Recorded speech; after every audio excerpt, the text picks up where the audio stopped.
Hace un par de semanas, numerosos grupos negacionistas se congregaron en la céntrica Plaza San Martín de Lima, donde protestaron contra la vacunación obligatoria ante el COVID. Al mismo tiempo, la derecha conservadora y neoliberal lleva semanas arremetiendo duramente contra el gobierno en el poder de Pedro Castillo, al que ubican en la izquierda del espectro político peruano, y que trata de ganar legitimidad mediante la apelación al mandato popular. ¿Qué tienen en común todos estos sucesos? Por contradictorio que pueda parecer, todos estos actores políticos han apelado, con distintos matices y variaciones, al modo de vida y a la ética y valores del imperio inca, que dominó la región andina antes de la llegada de los colonizadores españoles. ¿Cómo puede suceder que, casi 5 siglos después de su final, lo incaico siga siendo reivindicado en un Estado peruano que es, por su propia naturaleza, poscolonial? Bienvenidas, bienvenidos una semana más al Viaje de Penélope, proyecto de divulgación desde el que destejemos el inmenso telar de nuestra agenda cultural, aquí, en Radio Círculo. Hoy me acompaña Marc Llopis Bernal en nuestro programa final de temporada. Buenas tardes, Marc. ¿Cuál es la parada de hoy? Buenas tardes, Lucas. Hoy traemos una propuesta desde América Latina. Vamos a trasladarnos hasta Perú para hablar sobre la vigencia de la ética inca en el contexto político actual. El guerrero Manco Cápac fundó el imperio inca en la ciudad de Cuzco a inicios del siglo XII. El Tahuantinsuyo, o territorios bajo dominio inca, se convirtió en el imperio más extenso de la América precolombina en el siglo XV. Se dividía en tres regiones: costa, sierra y selva. Y aunque en esta última gozaron de muy poca presencia, sus dominios formarían parte del actual Perú, Ecuador, Bolivia, el norte de Chile y el sur de Colombia, siendo esta limítrofe con la selva brasileña. La época dorada del poder incaico acabó en 1533 con la muerte de Atahualpa, quien no llegó a ser coronado inca y tras la colonización española. Juro por Dios, por mi familia, por mis hermanas y hermanos peruanos, campesinos, pueblos originarios, ronderos, pescadores, docentes, juro por los pueblos del Perú, por un país sin corrupción y por una nueva constitución. Volviendo al presente, el actual jefe del Ejecutivo peruano, Pedro Castillo, tiene serios problemas para mantener la estabilidad de su gabinete. Desde que fue proclamado presidente en julio de 2021, hace casi un año, ha realizado hasta 4 reestructuraciones distintas en su gobierno. Además, el partido de Castillo, Perú Libre, tiene muchas dificultades para maniobrar en los entresijos del Estado. Desde el fin de la dictadura de Morales en 1980, la escena política peruana ha estado dominada por partidos de derecha que actualmente combaten a Castillo desde la oposición. Figuras como los expresidentes Alberto Fujimori con el Partido Fuerza Popular y Alan García por el Partido Aprista han dejado una huella difícil de borrar en el régimen peruano. Junto con el Partido Acción Popular, han generado un viraje político hacia la derecha con la complacencia de un aparato mediático cuasi incontestable. Estos y otros eventos muestran una brecha entre los orígenes históricos de los valores incas y la lectura que defienden ahora algunas posturas políticas. Intentaremos desvelar si esa distancia es insalvable o cuestión de sutilezas. El profesor Manuel Valenzuela, de la Universidad Nacional Federico Villarreal y miembro del Jurado Nacional Electoral, la autoridad que supervisa los comicios en Perú, nos aporta algunas herramientas para acercarnos a lo incaico desde el presente. Lo que sabemos nosotros, y me refiero a todos, o sea, Europa, América y todos, sobre los incas, es parte de una construcción histórica que se hace a partir de metodologías y técnicas coloniales, no básicamente las crónicas. Entonces, la forma en la que hemos ido construyendo la historia de nuestro pasado andino, ya más que inca, creo que andino, es una construcción ordenada y formada desde la forma en la que te contaron la historia, como diría Nathan Bactel, ¿no? Los vencedores, ¿no? Si bien es cierto que luego de eso, a partir de los años 60 más o menos del siglo pasado, se comienza a construir una historia nueva en la cual se busca este enfoque de E.P. Thompson de la historia desde abajo, ¿ya? igual la historia tiene un sesgo bien particular, ¿no? Eh, mm, Hay varios mitos en la historia del Perú, ¿ya? Hay varios mitos respecto a lo que somos ahorita. Eh, yo quiero empezar señalando, respecto a tu pregunta, eh, una cosa, ¿no? Nuestra historia contemporánea está construida sobre la base de un montón de mitos que ni siquiera sabemos si ocurrieron o no. Algunos ejemplos.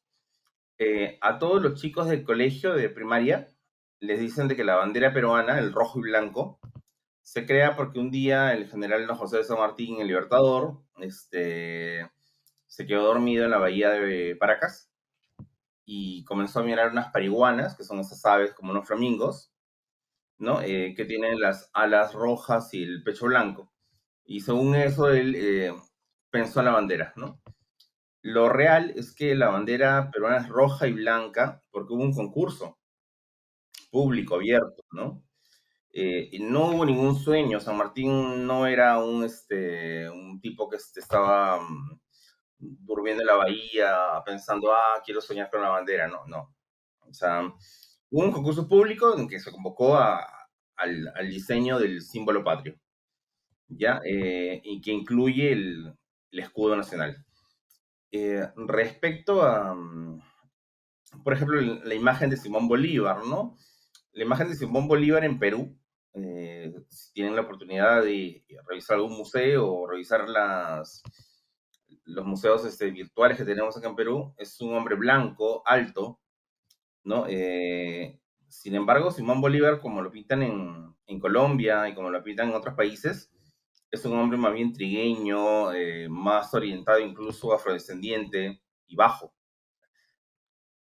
Tupac Amaru, ¿no? Este personaje tan conocido, ¿no?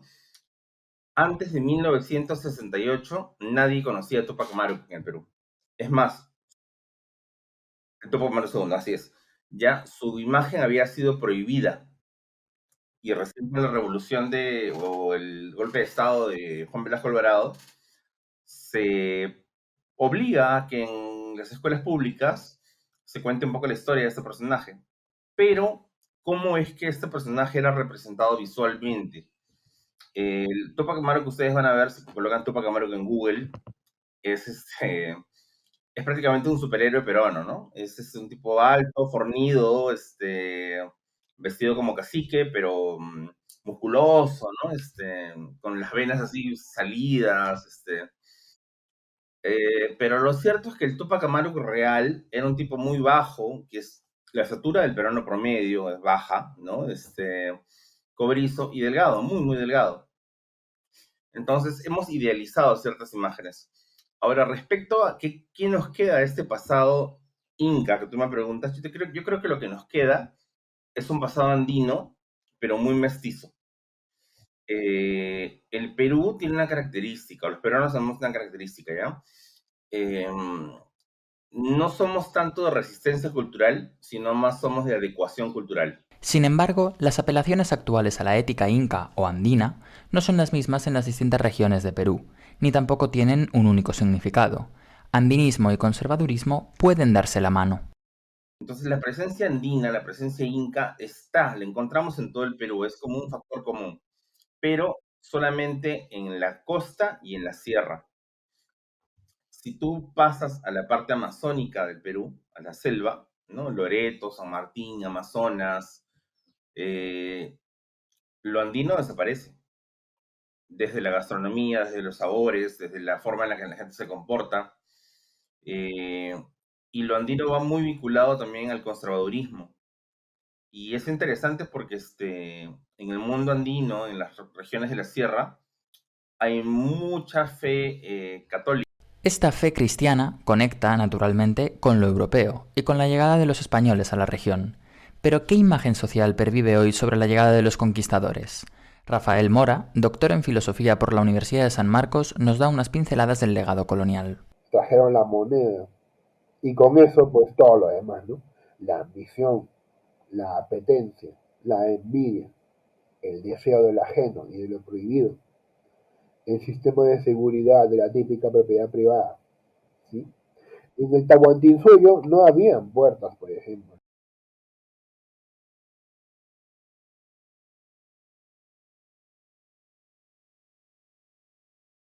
Hay un episodio que ilustra muy bien estas tensiones. Se dice que el cura Valverde acercó al Inca la Biblia y que éste, al no saber de qué se trataba, la arrojó al suelo.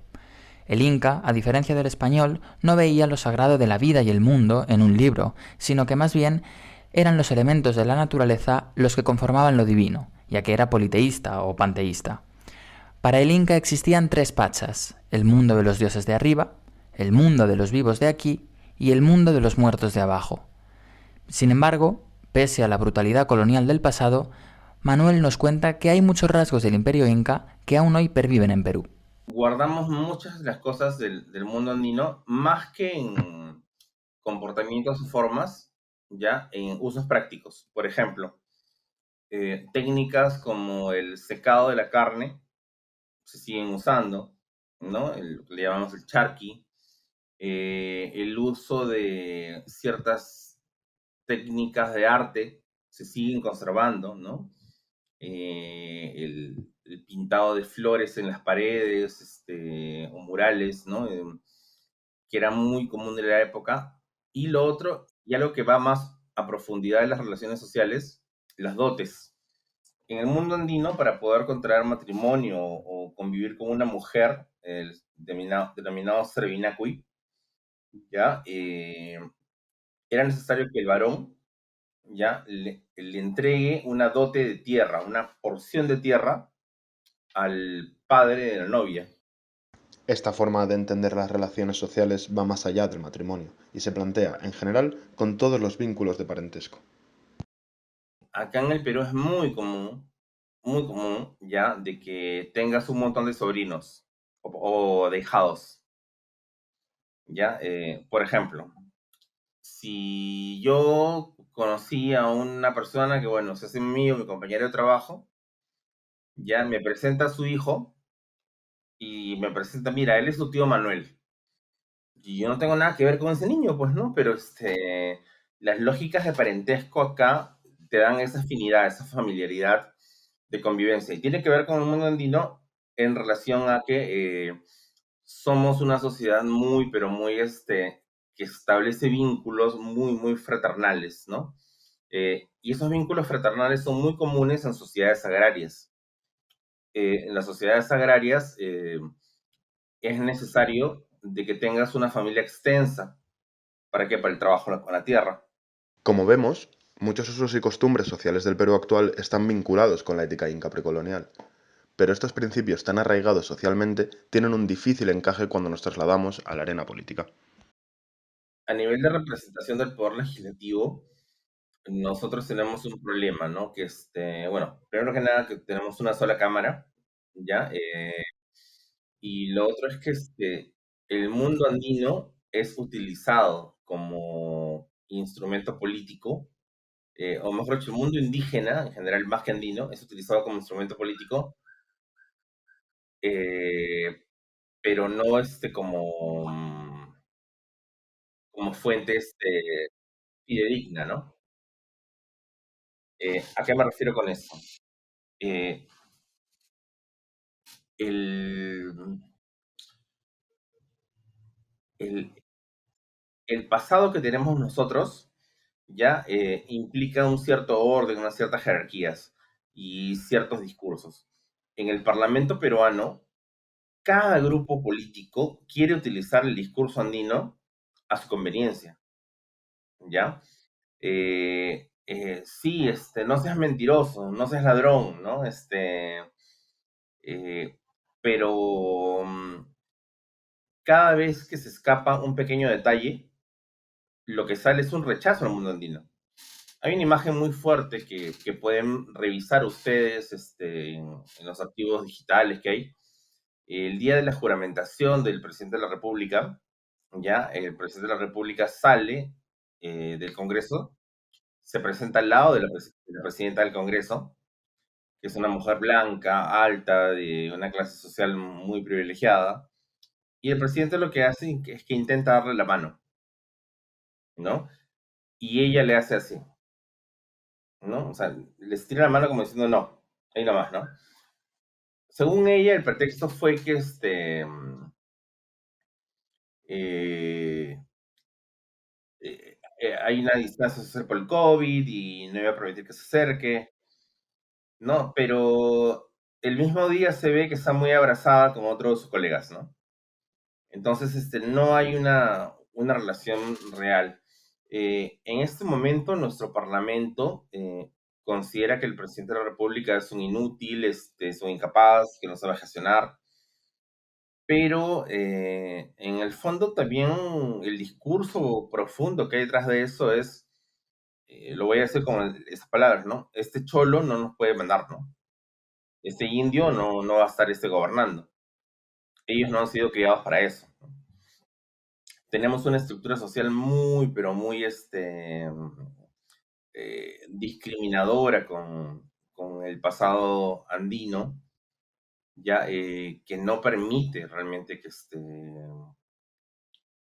que logremos tener un país integrado, ¿no? El Congreso de la República creo que se divide entre los que se consideran blancos y con privilegios que tienen que mantenerse, ¿no? Y los que no le han pasado muy bien de sus orígenes, ¿no? Esta contraposición entre privilegiados y desposeídos continúa marcando los ritmos políticos de Perú, dando lugar a múltiples ejemplos como el siguiente. Lo que veo es que se replican muchas de las estructuras sociales que José María Arguedas, nuestro literato y antropólogo más relevante, ¿no? Había mencionado, ¿no? Hay un país de dos mundos, ¿no? Y que no se quieren mirar, ¿no? Hay una película eh, peruana que se llama La Boca del Lobo, en la cual el ejército peruano ha tomado control de una zona y al mediodía llama a los campesinos a cantar el himno nacional. Y esa imagen representa un poco lo que es el Perú, porque muchos campesinos ni siquiera saben cuál es el himno, ¿no? Y no se sienten parte de ese himno. Entonces, eso es un poco lo que le pasa también a nuestro Parlamento, ¿no? Están ahí, pero no sienten que por ser provincianos tengan mayor representación. En el Perú, por ejemplo, y eso es un dato importante y más que nada, más que subjetivo, es objetivo, la representación política a nivel congresal le da todo el peso a Lima. Nuestro sistema de representación es proporcional, es decir, a mayor cantidad de ciudadanos, mayor cantidad de congresistas. Y como la mayoría estamos ubicados aquí en Lima, Lima tiene 33 escaños de 130, lo que hace es que los limeños decidan por el resto del país. Para desvelar cuáles son los principios éticos propios del incanato, nos serviremos del artículo La ética y moral en el Perú incaico, publicado por el profesor de Derecho peruano Willy Ramírez Chávarri. El profesor señala que la estructura social del imperio incaico se vertebró en 3 sólidos bastiones: no robarás, no mentirás y no serás ocioso, o en quechua, amasúa, amaqueya, amayuya. Estos valores se aplicaron en todo el territorio inca y su cumplimiento era severamente vigilado. Chávarri sitúa esta tríada de conceptos en un equivalente al Código de Hammurabi, uno de los primeros códigos de justicia recuperados por la humanidad. También los compara con las tablas de la ley entregadas a Moisés. Rafael Mora nos descifra qué elementos de la justicia inca derivaron de la amasúa, amaqueya, amayuya. Remando el texto de María Rivara de Tuesta, incluso hay más valores, ¿no? No solamente no mientas, no engañes y no seas ocioso. Que todo género de homicidio y muerte fuese castigado. Que el adulterio fuese castigado.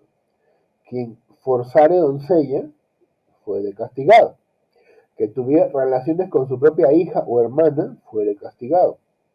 Esto aparece en el texto de María Rivara de Tuesta, ¿eh? Sin embargo, Chávarri nos recuerda que el imperio inca no era tan idílico como lo presenta la historia, y que la estructura moral del imperio debía preservarse a una costa de una dura represión y una actitud punitiva y moralizadora que evitase las transgresiones. Por ello, entre otras cosas, los 3 valores incas se formulan en negativo, es decir, no seas ladrón, no seas mentiroso, no seas ocioso. El profesor Mora ahonda en las implicaciones de esta concepción negativa. Se usa de una manera, digamos, religiosa, ¿no? O sea, si tú te atreves a hacer esto, ¿no? El Inca se va a molestar, ¿no? El Inca o el Inti. Inti significa sol, ¿no? El sol se va a molestar, ¿no? Tú no lo hagas mejor, ¿no? Entonces, eh, claro, y cuando el Inca interviene, si es que interviene, de manera, lo hace de manera, digamos, directa, ¿no? O sea, simplemente aplica la sanción, el tipo es asesinado, así, ¿eh?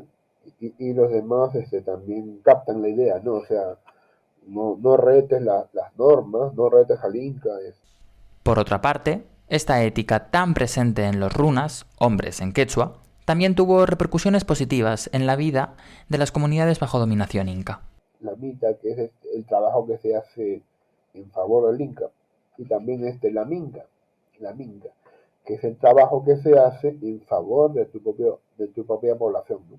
Si en algún momento tu presidente o tu alcalde te dice, ¿no? Joven de 18 años, usted va a trabajar ahorita, va a construir una vía, ¿sí? Va a construir una vía, una ciclovía, digamos, ¿no? Ya, eso es Minca. Obviamente, bueno, te dará un reconocimiento económico, ¿no? Pero principalmente te dicen, ¿no? Que es para ti, para tu gente, para tu población, ¿no? Esto se traduce en cosechar, sembrar, arar la tierra. Como hemos narrado, ante la crisis de legitimidad que enfrentan hoy en día los sistemas parlamentarios en todo el mundo, apelar a estos valores en los proyectos políticos actuales puede generar una gran contradicción. Mora nos recordaba por escrito que siempre existe la tendencia a usar esos principios para poder exigirle al gobierno y a los políticos en general que no caigan en vicios ni en actos inmorales. De hecho, ante la poca eficacia de las leyes y del mismo sistema policial, los habitantes de este país han tenido que recurrir a aplicar la justicia por su propia mano, es decir, la justicia popular. Vemos que también son frecuentes los casos de cargos políticos electos apelando a los valores incas para desmarcarse de sus adversarios. El uso que distintos políticos hacen del quechua, las diferentes elecciones léxicas y el tono empleado provocan resultados muy diferentes aún entre candidatos que se identifican con la herencia andina.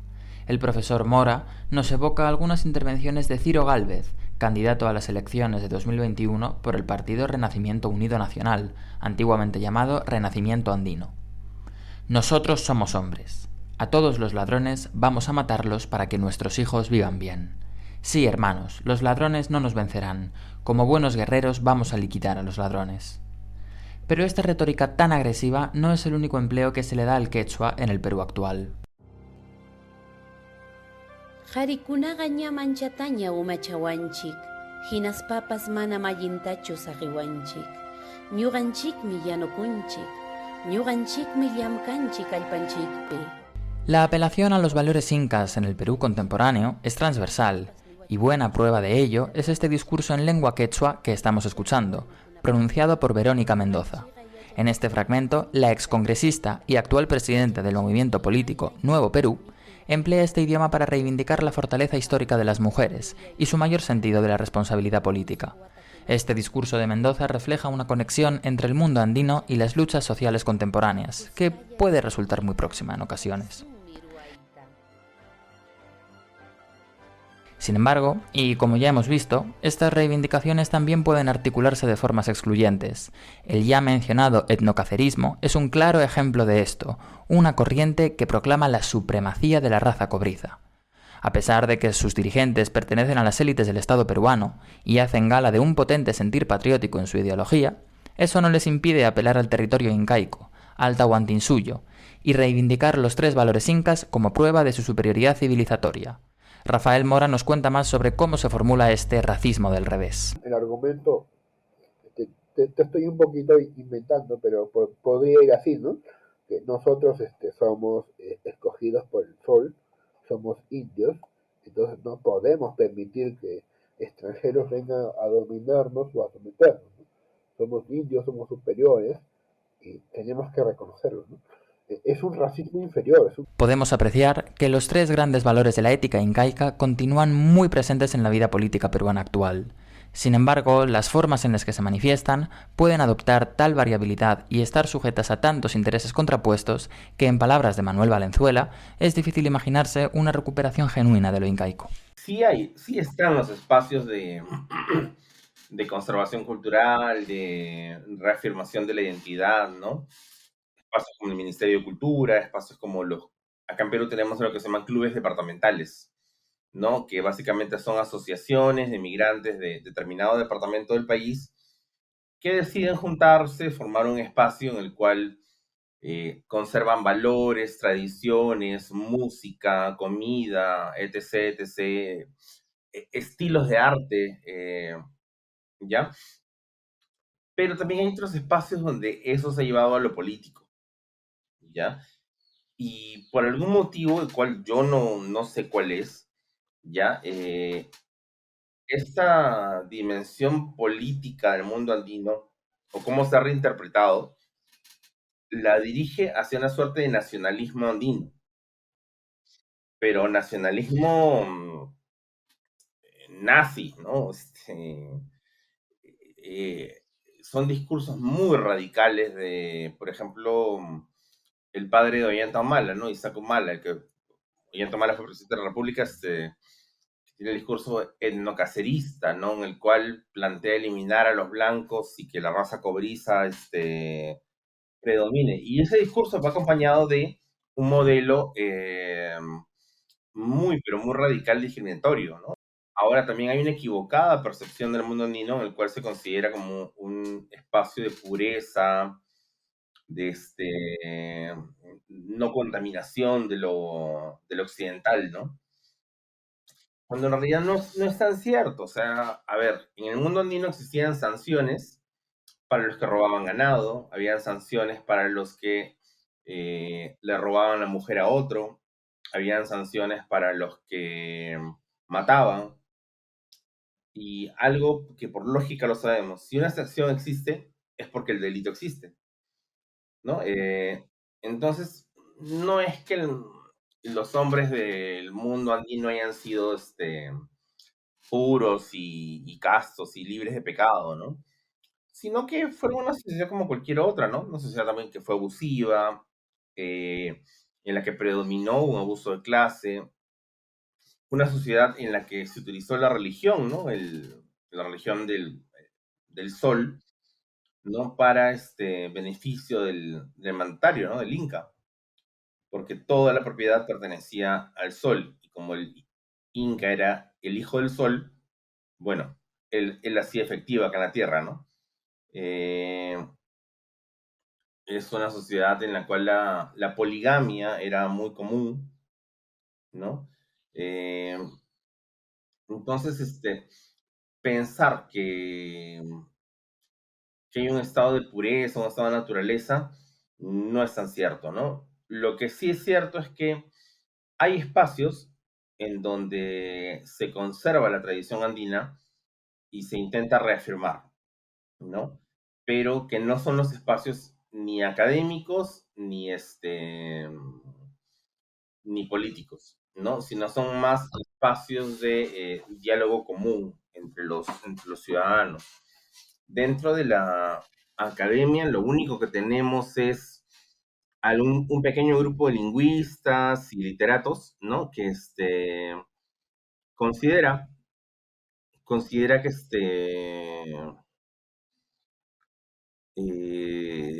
que es necesario recuperar, por ejemplo, la poesía quechua. Aunque la poesía quechua tampoco no es que sea tan autóctona, ¿no? No es que los incas hayan hecho poesía, sino que a alguien durante el siglo XIX o inicio del siglo XX se le ocurrió escribir poesía en quechua. Desde el incanato hasta la actual patria peruana, los valores incas han marcado, y continúan marcando, la vida política del territorio andino. Su uso tan extensivo y generalizado, por tantos actores distintos y con tantos fines diferentes, muestra que no podemos pensarlos desde una visión meramente continuista que replica el pasado, ni tampoco desde una lógica de ruptura que busque dejar atrás lo anterior. En su lugar, podríamos pensar más bien en una especie de hibridación y de mezcla anacrónica entre el Estado peruano poscolonial y los valores incas precoloniales. Son estas aparentes contradicciones las que siguen marcando los ritmos del panorama político nacional en el Perú, también en el siglo XXI. Muchas gracias, Marc, por haberme acompañado en este viaje. Gracias a ti, Lucas, y a todo el equipo del Viaje de Penélope por abrir espacios como este para charlas tan interesantes. Gracias también a todos nuestros oyentes, a vosotros y vosotras por habernos seguido a lo largo de esta temporada. También a todos los invitados que habéis colaborado desinteresadamente con nuestro programa. Muchas gracias. Gracias también a todo el equipo del Círculo de Bellas Artes y de UPF Radio por acogernos. En nombre de todo el equipo, esperamos vernos pronto dentro de una nueva entrega de este viaje.